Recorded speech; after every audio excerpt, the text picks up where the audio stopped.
Olá, tudo bom? Hoje eu vou destrinchar um pouquinho mais uma dúvida que uma aluna teve durante uma aula sobre essa questão do mol, sobre constante de Avogadro, né, e tal, de onde que vem isso, por que esse número, como que funciona esse negócio de converter, por que que a gente pode converter, por exemplo, U direto em grama por mol, sabe? E, enfim, eu vou tentar solucionar esse tipo de essas questões aqui, tá? Por meio desse vídeo. Espero que ajude no entendimento dessa parte tão básica, tão fundamental da química, beleza? Então, bora lá. Vamos falar um pouquinho dessa questão da constante de Avogadro aqui, tá bom? Primeira coisa que a gente vai ter que entender é sobre essa questão da massa do átomo de carbono. Essa massa que está aparecendo na tela, ela é uma massa que foi medida, tá bom? Lógico, não foi numa balança, porque é um átomo, é uma coisa muito pequena, mas através de outro método, de medição, né, de mensuração de massa, foi se descoberto que a massa de um pequeno átomo de carbono era dessa ordem de grandeza ali, 1,992 vezes 10 elevado a menos 23 gramas. 10 elevado a menos 23 é uma coisa muito, muito, muito leve, tá? Então, assim, é uma coisa que já de cara a gente percebe que seria difícil de ficar usando isso no dia a dia, tá? Mas vamos avançar um pouquinho mais. Se essa é a massa de um átomo de carbono, um dozeavos da massa do átomo de carbono é isso que está aparecendo aqui na tela. Se você dividir esse número aqui por 12, você vai chegar nesse número aqui, beleza? E por que a gente está usando carbono aqui? Né? Por que a gente fala do carbono? Porque é um elemento que ele foi tido como uma referência, tá bom? É arbitrário. Já foi o hidrogênio antes, já foi o oxigênio antes. Então, assim, a gente usa ultimamente o carbono por causa da sua estabilidade, por causa da sua abundância, desse isótopo exatamente desse isótopo aqui do caso, né? Então, enfim, ele tem uma série de critérios pelos quais ele pode ser usado, ele deve ser usado, e ele é a referência. Então, a gente pegou a massa do átomo de carbono, dividiu por 12. Quando a gente divide essa massa por 12, gera esse resultado que está aqui. E esse resultado que está aqui passou a ser chamado de U. Tá? Então, um U é um dozeavos da massa do átomo de carbono. Tão simples quanto isso. Tá? Se a gente, agora, logicamente, se a gente pegar esse 1 e multiplicar por 12, o que vai acontecer? Vai voltar para a massa do átomo de carbono. Então, 12U é exatamente o que estava antes, tá bom? 1,992 vezes 10 elevado a menos 23 gramas. Tudo bem? Tá. Então, de onde que surge o mol, né? Agora que a gente entra em onde surge necessariamente o mol. Perceba que até agora é tudo pesado. Foi uma coisa que foi medida, mensurada. E o que a gente fez até agora, né, nessa parte aqui de um U, dos U, é só uma manipulação algébrica, matemática da massa do carbono. Mas assim, isso daqui tudo tem base em um peso, em uma massa, né? Na vida real. Tá bem? Algo que foi medido na vida real. Beleza. Só que esses números aqui, eles são muito, muito pequenos. 10 elevado a menos 23 é uma coisa ridiculamente pequena. Então, isso em gramas ainda, né? Que grama já é uma unidade pequena, relativamente pequena, né? No nosso dia a dia ainda tem um negócio que é 10 elevado a menos 23 isso. Então, assim, não fica muito prático.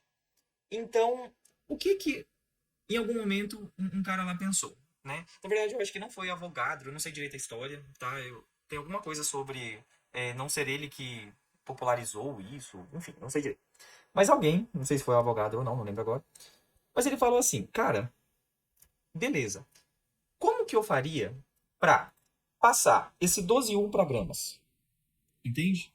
Ou seja, de quantos átomos de carbono eu preciso para ter, ao invés de 12U, ter 12 gramas de átomos de carbono, né?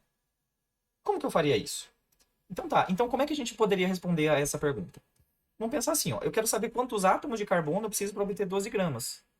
Porém, eu sei que se eu pegar a massa do átomo de carbono, né, 1,992 vezes 10 elevado a menos 23, vamos chamar isso aqui de, por enquanto, chamar de A, tá bom?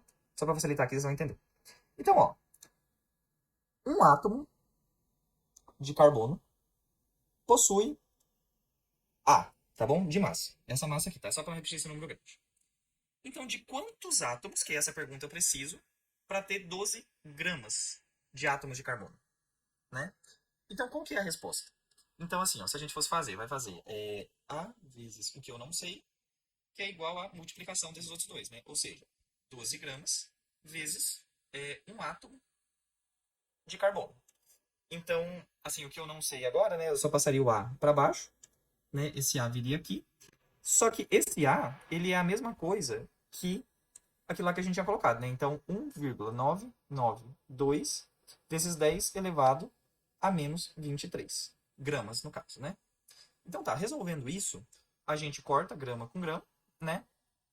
Daí agora a gente vai fazer essa parte, 12 dividido por 1,992. Mas perceba que assim, ó, já de cara, sem precisar fazer na calculadora por enquanto, mas 12 dividido por 1,992, você percebe que é praticamente 12 dividido por 2, porque esse número é praticamente 2. Então 12 dividido por 2 já daria 6, né? Só que como aqui é um pouquinho menos que 2, o denominador, a resposta vai dar um pouquinho mais do que 6. Você bater na calculadora, você vai ver que isso confere. E no fim o resultado disso daqui é 6,02. Ok? E daí aqui, esse 10 elevado a menos 23 ele sobe para o numerador, né? Ele, na resolução, ele sobe invertendo o sinal do menos, né? Então vai ficar 6,02 vezes 10 elevado a 23 e daí átomos de carbono, que é o que sobrou. Esse um aqui, enfim, não é relevante, né? Tipo assim, um ou nada é a mesma coisa. Mas você deixaria o átomo de carbono aqui. Então, átomo, opa, no caso no plural, né, ainda, 6,02 vezes 10 a 23 átomos de carbono. Tá bom? Então veja, um átomo de carbono pesa isso daqui, que é exatamente 12U. Então, para eu ter 12 gramas, eu preciso dessa quantidade. E o que, que é essa quantidade aqui? Essa quantidade é um mol, tá? Então, se eu fosse responder aqui, né, isso daqui seria igual a mol. Um mol tem 12 gramas, percebe? De modo que, então, é por isso que eu posso falar que 12U é igual a 12 gramas por mol. Ou seja, a cada mol de átomos de carbono, no caso aqui, a cada mol, eu tenho exatamente as 12 gramas que eu estava querendo saber lá, entendeu? Percebe que aqui a conversão saiu? A gente saiu de um número arbitrário, quer dizer, não é arbitrário, desculpa, mas é um número também, não deixa de ser um pouco, né? Mas eu tô querendo falar assim, a gente sai de um número que não tem muita conexão na vida real com a gente, sabe? Para passar para uma coisa que a gente já consegue medir, porque 12 gramas já é mensurável. A gente já consegue colocar numa balança e pesar isso, entendeu? Já vai aparecer lá 12 gramas, mas 12 não vai, você precisa de assim, coisas muito elaboradas para conseguir. Então isso daqui joga a gente na vida real, né? Então, ou seja, então, de outra forma, a constante de Avogadro, que é essa daqui, que é o valor do mol, percebe que ela funciona como um fator de conversão, como se fosse assim, um fator de conversão para a gente passar daquela medida arbitrária para uma medida real, entre aspas, uma medida factível no dia a dia. Ele é meio que isso, entendeu? É por isso que esse número é importante. Você pode fazer isso, pode testar isso com quaisquer outros átomos, né, quaisquer outros elementos químicos, que você vai ver que vai dar a mesma coisa, tá bom? Então é daqui que surge essa conversão. Era isso que eu mais queria explicar, de onde que surge isso daqui, beleza? Aí uma outra dúvida que surgiu durante a aula é sobre a formulazinha, né? Essa formulazinha aqui. Opa, tá. Sobre essa formulazinha aqui. Tipo, de onde que vem ela, né? E agora que a gente já sabe, né, que esse exemplo do átomo de carbono, dos 12 gramas por mol, 12 ou não sei o quê, essa fórmula vem da seguinte pergunta.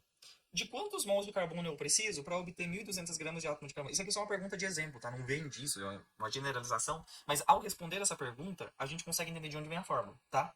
Então, por exemplo, vamos tentar responder isso daqui, né? Essa pergunta em específico para chegar no caso geral. Então tá. 1.200 gramas de átomos de carbono. Tá.